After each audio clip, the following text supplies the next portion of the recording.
یہ محفل جو شروع ہو چکی ہے، حضرات جلد سے جلد محفل کے اندر آپ تشریف لائیں تاکہ ہم اپنے وقت کی پابندی کے ساتھ محفل کو شروع کر سکیں۔ مبارکباد اور دعا بھی کرتے ہیں اللہ تبارک و تعالیٰ ان سبوں کے دینے کو اپنی بارگاہ میں قبول فرمائے اور ہم تمام کو جو ہے صحیح طریقے سے اپنے رقم جو ہے اللہ کی بارگاہ میں پیش کرنے کی توفیق عطا فرمائے۔ ایک مرتبہ درود پاک۔ اللہم صلی علی سیدنا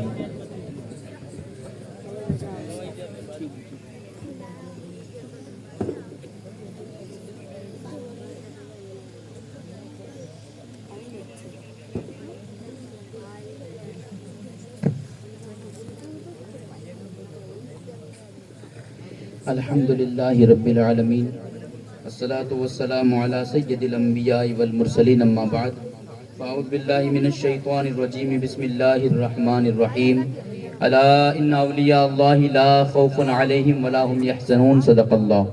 صدق اللہ المولانا العظیم وبلغنا رسولہ النبی الامین المکین المعین المختار الکریم، ونحن علی ذلک لمن الشاہدین والشاکرین والذاکرین والحامدین والحمد للہ رب العالمین۔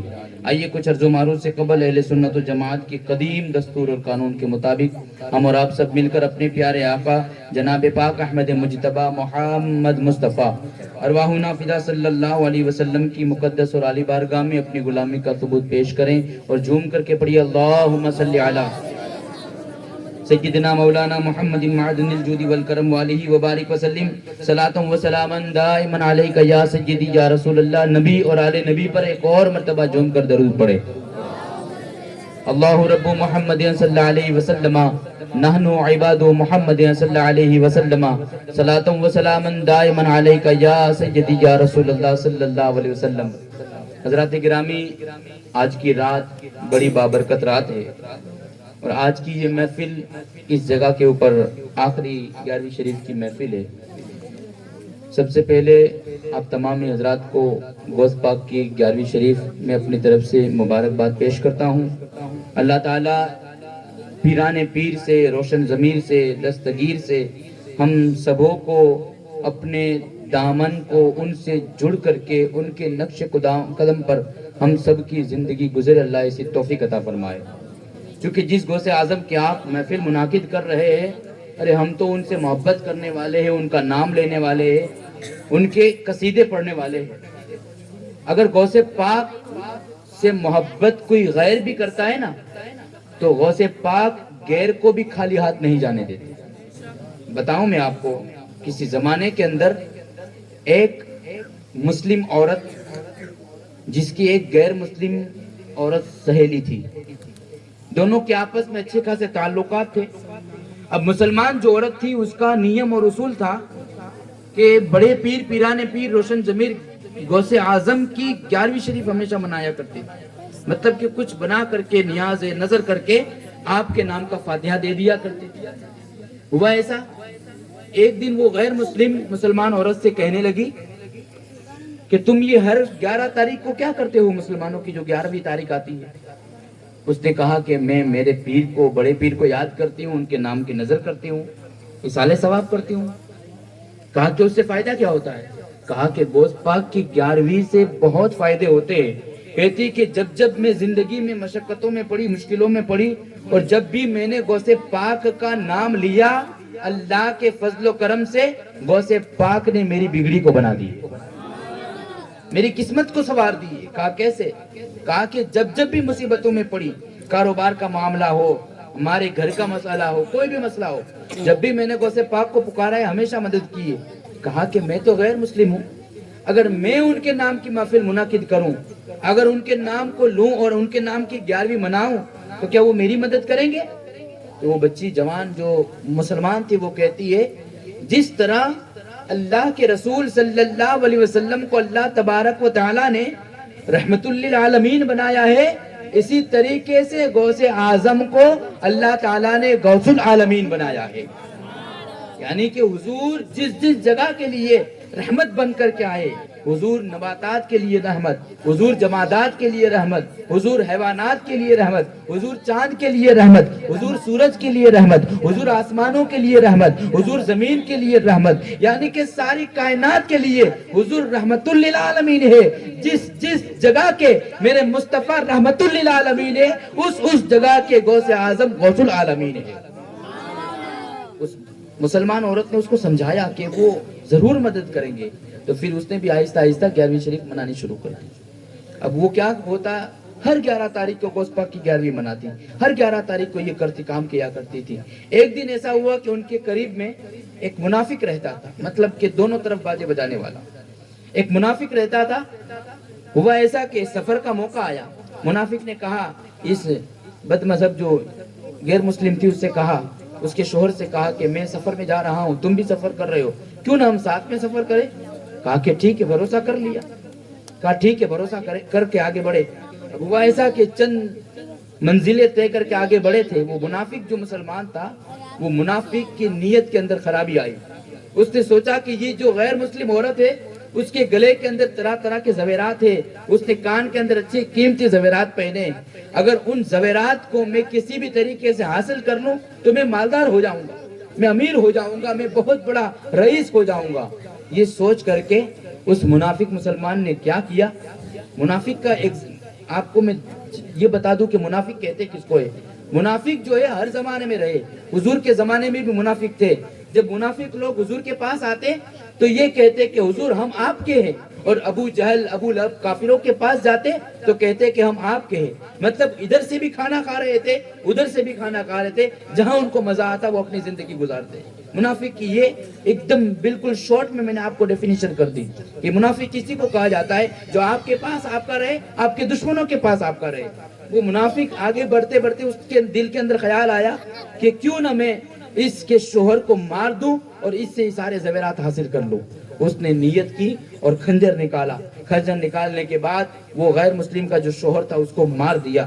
مارنے کے بعد اس عورت کے گلے سے چین اور جو بھی اس نے زیورات پہنے تھے سارے کے سارے زیورات چھین لیے، اور چھین کر کے بس جانے کی کوشش کر رہا تھا۔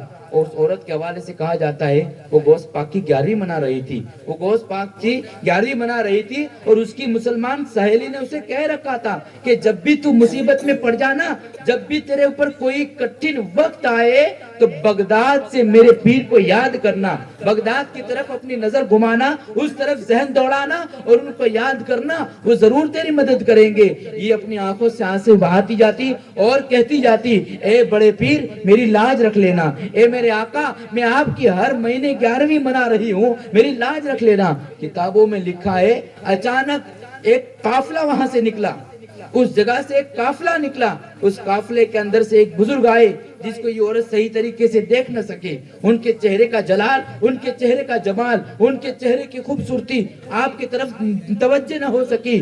وہ آ کر کے بزرگ کہتے ہیں، بتاؤ اے خاتون کس نے تمہیں پریشان کیا ہے، اے بچی بتاؤ کس نے تم کو پریشان کیا ہے؟ کہا کہ وہ جو جا رہا ہے وہ پہلے ہم کو پٹا پھسلا کر کے مجھے میرے شوہر کو لے کر کے سفر کی طرف بڑھا، اور بعد میں یہاں آ کر کے دیکھو میرے شوہر کو مار دیا، میرے شوہر کا سر دھڑ سے الگ کر دیا، میرے شوہر کو مار دیا اور میرے زیورات لے کر کے جا رہا ہے۔ آپ نے فرمایا، بزرگ جو آئے تھے انہوں نے کہا گھبرا نہیں، فوراً اس کے قریب گئے اور اس کو وہیں پر مار دیا، جو منافق تھا اس کو مار دیا۔ پھر وہ عورت جس کے پاس غوث پاک آئے، وہ بزرگ آئے، آ کر کے کہتے ہیں کہ اب بتاؤ کیا کام ہے؟ کہا کہ میرے شوہر کو مار دیا ہے، میرے شوہر کو اس نے قتل کر دیا ہے۔ وہ بزرگ آئے، آ کر کے اس کے شوہر کے سر کو لیا، سر سے قریب کیا اور کہا کم باذنی۔ کیا کیا؟ جو سر اور دھڑ کو قریب کیا اور کہا کم باذنی، جیسے کم باذنی فرمانا تھا، اللہ کے فضل و کرم سے وہ مردہ زندہ ہوتا ہوا نظر آیا، وہ زندہ ہو گیا وہ بندہ۔ پھر یہ دونوں خوش ہوئے اور پوچھنے لگے، اے بزرگ ذرا بتائیے تو صحیح آپ ہے کون؟ غوث اعظم کے چہرے کے اوپر نقاب تھا۔ کہا آپ ہے کون؟ بتائیے تو صحیح۔ کہا کہ میں وہی ہوں جس کی تو ہر مہینے 11ویں شریف منایا کرتی۔ کہا کہ پھر اب مجھے کچھ نہیں کرنا۔ اس کا شوہر کہتا ہے ہمیں بھی کوئی چیز کرنے کی ضرورت نہیں ہے، آپ جو ہے اپنا ہاتھ بڑھائیے، ہم دونوں کو کلمہ پڑھا کر کے مسلمان بنا دیں۔ ہوا ایسا کہ یہ تو مسلمان ہو گئے، کلمہ پڑھ لیا، بات بڑھتی بڑھتی اب یہ کورٹ تک پہنچ گئی. منافق کے جو رشتہ دار تھے ان کو پتا چلا کہ ایسا ایسا حادثہ ہو گیا ہے، ہمارے بھائی کو مار دیا گیا ہے. انہوں نے کورٹ میں بات پہنچا دی. جج کے سامنے یہ ساری باتیں آئی تو یہ عورت نے کہا کہ میں تو نہیں جانتی تھی، بس ہمارے اوپر حملہ کیا، میرے شوہر کو مار دیا، جو کچھ واقعہ بنا تھا سب بیان کر دیا. کہا کہ پھر اس وقت وہاں پہ کوئی دوسرا موجود تھا؟ اس عورت نے کہا کہ ہاں، ہمارے گاؤں کا ایک مجذوب، ایک مستان ہے، وہ اس قافلے کے اندر نظر آیا، اس قافلے کے اندر تھا. تو پھر اس مستان کو مطلوب کیا گیا، اس مجذوب کو بلایا گیا، اس فقیر کو بلایا گیا. وہ فقیر بھی جج کے سامنے آئے اور آ کر کے بتانے لگے، جج اس عورت نے جو بھی کہا سچ کہا ہے، اس بچی نے جو بھی بتایا سچ بتایا ہے. واقعی میں ایسا ہی ہوا ہے، جس کو مارا گیا اور دفع کر دیا، مار کر کے جو ہے 2 حصے کر دیا گیا، وہ کوئی شخص اچھی نیت والا نہیں تھا، اچھا انسان نہیں تھا. اس کا علاج اب آگے ہو یہ ہمیں سمجھ میں نہیں آتا. ہم نے سوچا کہ اب مرنے کا وقت آ گیا ہے، کیوں نہ آپ کی بارگاہ میں لے جائے، زندگی ملے تو آپ کے در سے، مرے تو آپ کے در پر. یہ سوچ کر کے یا شیخ آپ کی بارگاہ میں لائے ہیں. غوث پاک مسکراتے ہوئے اپنے اس جگہ سے کھڑے ہوئے، اپنی گدی سے کھڑے ہو کر کے خانقاہ سے باہر نکلے. باہر جانے کے بعد کوئی چیز اٹھا کر کے غوث پاک لائے اور لا کر کے اس جو وقت جس کا چل رہا تھا، مرنے کا، جس کا سکرات کا عالم چل رہا تھا، اس کے منہ کے اندر ڈال دی. پیارے کتابوں میں لکھا ہے جیسے غوث پاک نے وہ چیز لا کر کے اس بندہ جو مریض تھا اس کے منہ میں ڈالی، فوراً اس کے اندر اچانک طاقت آ گئی. اللہ کے فضل و کرم سے غوث پاک کے صدقے میں اس مریض کی ساری بیماری غائب ہو گئی، اس کو شفا مل گئی. سب حیرانے کہ کوئی پڑا نہیں، کچھ پڑا نہیں، کچھ دم نہیں کیا. آخر وہ کون سی چیز لائے؟ غوث پاک باہر سے جا کر کے آپ سے پوچھا گیا نا، تو آپ نے فرمایا میں کچھ نہیں لایا، نہ کوئی دوائی پلائی، کچھ نہیں کیا. میں میرے خانقاہ کے باہر قریب میں مدرسہ ہے، اور جو راستہ یہ جا رہا ہے نا، وہاں سے ہمارے مدرسے کے طلبہ نکلتے ہیں، صبح میں، شام میں نکلتے ہیں، دوپہر میں نکلتے ہیں. اب غوث پاک فرماتے ہیں وہ طلبہ جس جگہ سے چلتے تھے ان کے قدموں کے نیچے جو گھاس تھی، اس گھاس کو میں نے اٹھایا، اس کے منہ میں ڈال دیا. اب پتا چل گیا غوث پاک کہتے ہیں پتا چل گیا کہ اللہ نے ہم کو تو وہ طاقت دی ہے، لیکن وہ طلبہ جو علم حاصل کرتے ہیں، جو اللہ کا دین پڑھتے ہیں، اللہ کے رسول کی سیرت پڑھتے ہیں، اللہ کا قرآن پڑھتے ہیں، وہ طلبہ کے قدموں میں اللہ نے وہ برکت رکھی ہے کہ اس کے قدم کے نیچے کا گھاس اگر ہم نے بیمار کو کھلا دیا، اللہ کے فضل و کرم سے وہ بیمار شفا ہوتا ہوا نظر آئے. یہاں سے ہم سب کو میسج ملتا ہے کہ جو مدرسوں کے اندر بچے پڑھتے طلبہ، وہ کوئی عام نہیں ہوتے، وہ اللہ کے رسول کے مہمان ہوتے ہیں. اللہ کی بارگاہ میں ان کے بڑے مرتبے ہیں.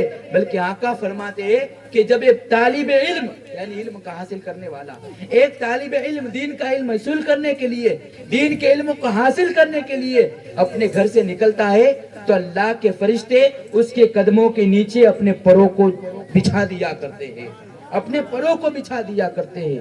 جتنا بتاؤں گا اتنا کم ہے. بہت بڑے منصب ان کے جو علم حاصل کرتے ہیں، جنہوں نے علم حاصل کرنے والوں کے لیے یہ انعامات دیے، یہ جو ان کی حوصلہ افزائی کے لیے ان کی مدد کر رہے ہیں. یاد رکھیں یہاں وقتی طور پہ ہم نے کچھ پیسہ خرچ کر کے ان کے حوصلے کے لیے کچھ دے دیا، میرے پیارے، ہم نے دے کر کے دے دیا اور بھول گئے.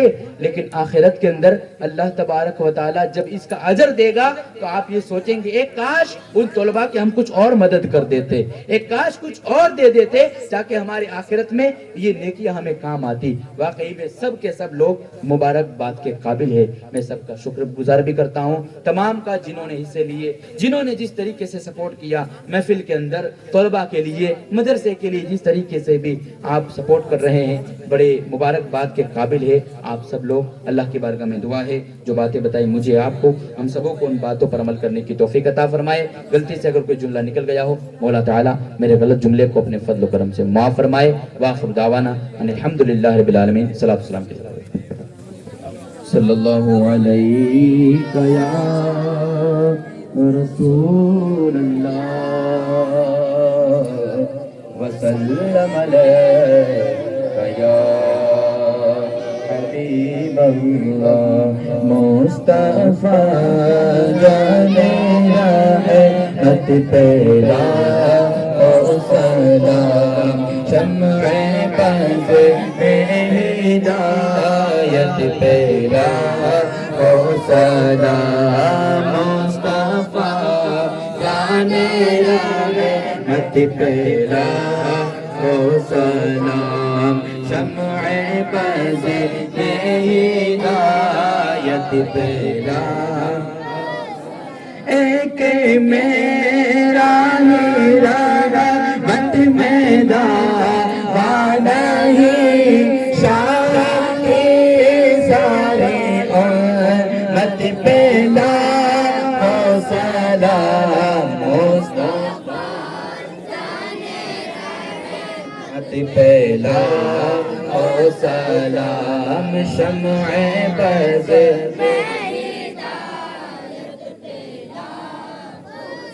غوث اعظم امام تو کا بنوں کا جلوہ شان قدرت پہ لاکھوں سلام مصطفیٰ او سلام شمع بز ہدایت پہلا او سلام ہند کے بادشاہ میرے خواجہ پیا ان کی شاہی ہو گو پہلا او سلام ڈال دے قلب میں عظمت مصطفیٰ سید اعلیٰ حضرت پہ لاکھوں سلام مصطفیٰ جان رحمت پہ لاکھوں سلام شمع بز پہلا کو سلام الصلاۃ والسلام علیک یا رسول اللہ الصلاۃ والسلام علیک یا نبی اللہ الصلاۃ والسلام علیک یا حبیب اللہ وعلی آلک واصحابک یا شفیعنا یوم الجزاء تمام حضرات اپنی جگہ پہ بیٹھ جائیں اپنی جگہ پہ بیٹھ جائیں انشاءاللہ العزیز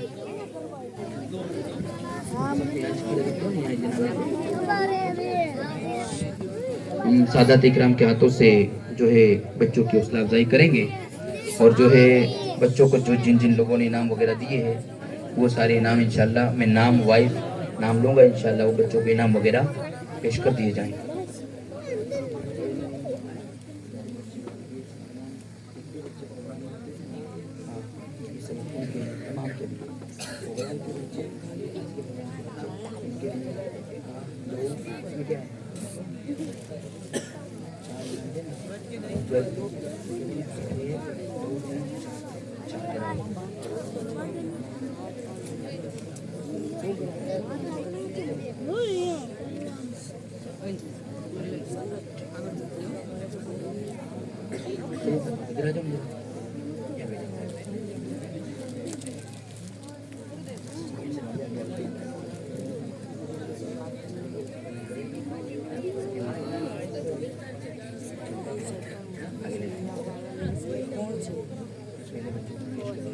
پروگرام میں جن بچوں نے حصہ لیا تھا میں ان کے نام لے رہا ہوں وہ بچے آ جائیں اور آ کر کے پھر ہمارے سعادت اکرام کے ہاتھوں سے انعام کو حاصل فرما لیں